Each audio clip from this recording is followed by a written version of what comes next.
In late 2022, Ripple announced a partnership with ProprHome, a blockchain-enabled real estate marketplace built on the XRP Ledger, revamping the way people buy, sell, and rent property in Portugal, aiming to dramatically improve real estate transactions.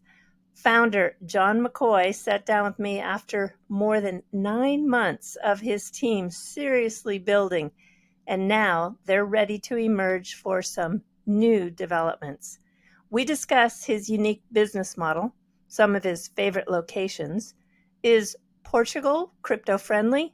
And can you manage speaking only English? And of course, why did he choose the XRP Ledger? Do enjoy.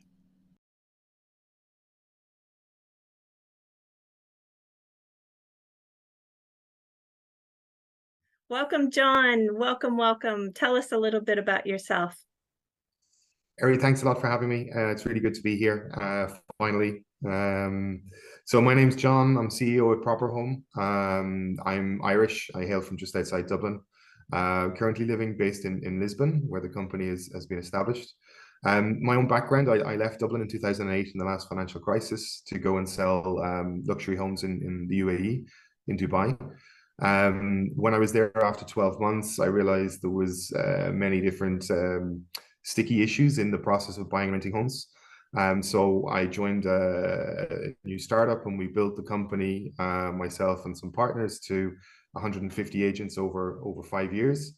During that process, I was in charge of hiring, incentivizing, training real estate agents. And I saw a massive opportunity to bring this concept, this incentivization to other markets. Once I left Dubai, I moved to Hong Kong, and I went through the same process with a new startup, and built that company up in a similar way. And again, learned a huge amount about how technology could help us deliver a similar impact on the market.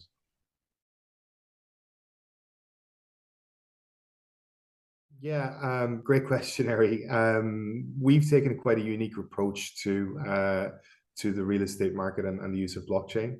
We felt that the real estate industry itself is checkered. There's a bad reputation that follows it in many markets. Real estate agents are highly regulated in the US, but in many other jurisdictions they're not. And this can lend to lower barriers to entry, no necessary training or qualification. And the end result is a very varied service quality for the end user, and it can frustrate the transaction. Many, as you know, have looked at the end-to-end transaction as their focus. Of course, that's the Holy Grail, that's the Hail Mary pass in the space. We want to do an end-to-end transaction. But unfortunately, or fortunately, whichever way you look at it, this is jurisdictionally led, okay? So you have local municipalities, local governments, county lines, country borders that can dictate how fast you can move in this space. We understand that that is our focus, but we wanted to create commercial value today. We wanted to use blockchain, use tokenization today, without waiting for a government entity to catch up with where we are. So we saw a gap in the market, an opportunity to provide stronger trust in real estate transactions by looking at the marketplace space and essentially gamifying the model. So real estate agents, professionals, developers, owners will receive token rewards when they provide verified, transparent data, when they engage with consumers correctly. And with these token rewards, they can actually buy advertising space throughout the marketplace. So we're pushing them or driving them to engage in a better way. There are a lot of blockchains out there in the market, right? And we've seen the rise of quite niche chains over the last 4 or 5 years. To be able to facilitate something like this, we needed to play with one or partner with one of the big boys in the room, right? Or the big girls in the room. It was really important to us to find a chain that had a reputation for large cross-border settlement, and there's nobody else in this space that really fits the bill like XRPL. To be able to do $15 billion in cross-border settlements annually shows a track record. To have a chain with no outages in 10, 12-year history. This is hugely important to us. If we want to build a trusted brand, if we want to be able to facilitate transactions with the support of local government, we need to be playing with somebody that really understands the enterprise application of this technology. So we've created an internal brand called ProprImmersive. ProprImmersive is this digital twin immersive tool. We've created essentially a Metaverse service where and partnered with a company out of Exeter University that's able to convert CAD drawings into Unreal Engine files instantly. And then we provide that service to real estate developers within our marketplace. So essentially a real estate developer or a property agent that has an off-plan home that they'd like to sell can input their CAD drawing to us. We can create the Unreal Engine space, and then we can host that in a Metaverse environment and actually connect it to the real estate advertisement, right? So when you're a user, when you're a viewer, a consumer, you can click on a ProprImmersive button and via mobile or via desktop, enter the space as an avatar and actually experience a photorealistic off-plan viewing.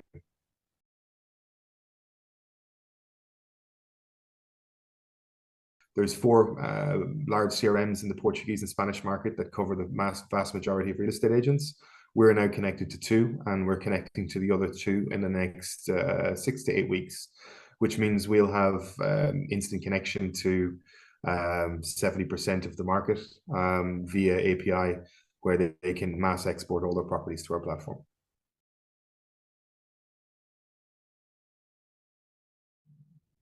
Eri, we're coming at this from a very different angle to a lot of technology companies. My background for the last decade has been in training and incentivizing real estate agents. I found a happy medium between creating community and providing professional training. And part of creating community allowed for much faster engagement and building of trust among market players. ProprChat is an extension of this. So we're not just a marketplace where you post your data and walk away. Because of the gamification aspect, we have an opportunity to create really strong community among real estate professionals and give them a space where they feel supported, where we offer training, where we offer guidance. And ProprChat is the start of this mission. Essentially, we're bringing key players in the industry together, mostly in Portugal in the beginning, but some international personalities, where we will host a bi-weekly conversation with our team and invite the real estate professionals to come along and understand practices that happen in other markets, technology that's used in other markets, to try and bring that sense of community and sense of home to the professional end of the industry. It sounds like it's a really great combination of education and community.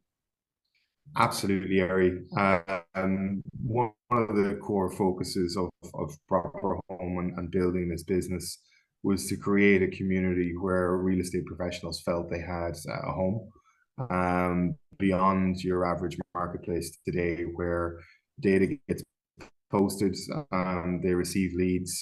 Typically, these leads are not verified or vetted. So we wanted to provide a very different service for the industry that allows us to have a lot more engagement with the real estate professionals. And this is an opportunity we see that we can harness to build stronger community. And ProprChat is the very beginning of this process, right? When I was in Dubai, building trust was the single hardest task I found. I felt that it was a very transient city. There was a lot of obviously funds flowing around and people buying and selling homes. Prices moved very fast, and as a result, you didn't build relationships for long, and it was very hard to find that trusting partner in the space. I worked really, really hard to provide as much education as possible, to find areas to engage with the market, could establish trust and build stronger relationships in the space. So I'm looking to take those learnings and digitize the process, scale the process with the help of XRPL.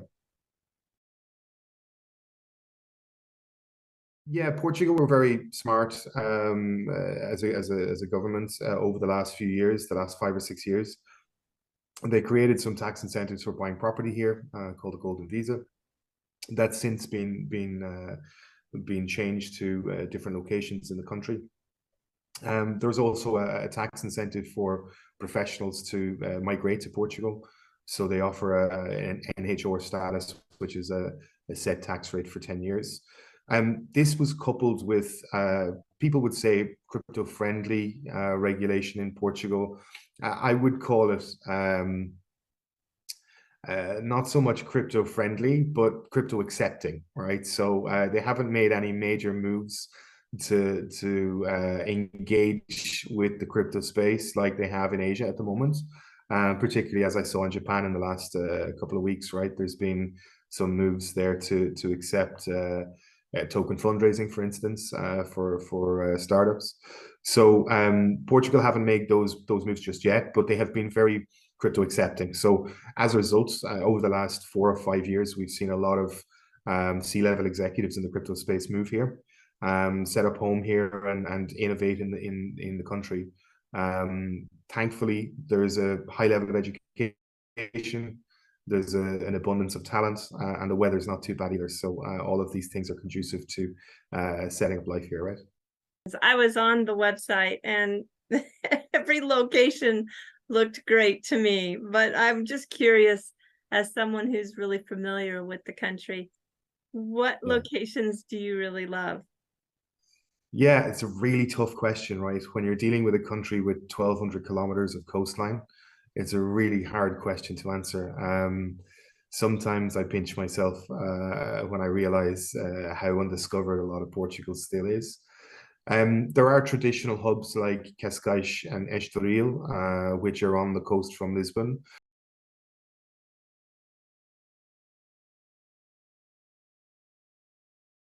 These are, believe it or not, go back to the 1600s, where gentry would have seen their summer homes in these towns.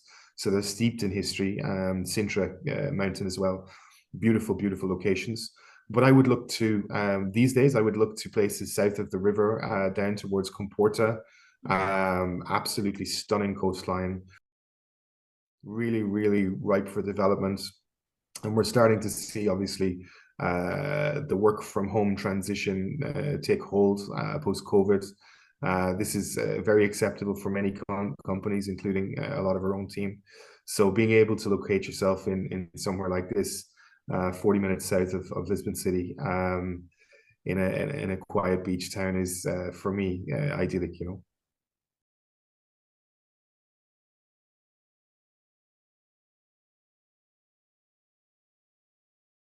Yeah, interesting question. It's one I asked myself a lot now. I moved from Hong Kong, Eri, where my Cantonese was definitely not strong enough to sustain myself in local debate. So moving to Portugal was less daunting than it could have been if I was coming straight out of Ireland. But in saying that, there's a very high level of education, a lot of third level education in Portugal. So a huge international mentality that's grown over the last decade. So to be fair, you could survive quite well without any Portuguese. My wife, being a Montessori teacher, has instilled in me a need to learn the local language. So I'm getting up to conversational level at this point. Trying to operate in a business setting fully in Portuguese, I'm still getting over. I'm still managing, but in reality, as I said, most of the dealings we have in the market are with people who can speak English quite fluently. So it's quite easy to embed in society. Yeah. As you know, as you've called me out on, I've been quite quiet in the building phase. This has been a huge project, right? Building a platform that was good enough to become the home for all these real estate professionals that have had other options in the market has been a huge task. We've been building up to now. We're actually just exiting our beta. We've just finished testing with a bunch of beta testers. And we're now starting to onboard our wait list of agents. We've just over 6,000 agents at the moment engaged and ready to join the platform. We're very excited to start announcing some of those partnerships over the coming weeks. We're also finalizing an NFT partnership with Vodafone, and we're working with a few other big brands in the space to utilize the tech that we've put in place. So once we're into October, we'll be a lot more vocal on Twitter. Twitter is obviously a huge community for the crypto space. So we'd like to talk a little bit more about our technology and how we're applying it and how we see the business growing. Our Twitter handle is at ProprHome, as you know. We also have an Instagram following on our ProprHome at ProprHome Instagram. And we're also very vocal on LinkedIn. So we do use LinkedIn from a business perspective to announce partnerships, to talk about relationships we're building in the space. So yeah, either of the three is a good place to follow us. John, thank you so much for joining me tonight. And I really will follow that progress. And I wish you the best. And hopefully we'll catch up soon after you have some of those other announcements. Great. Thanks a lot, Eri. Appreciate it. All righty. Bye-bye. Bye.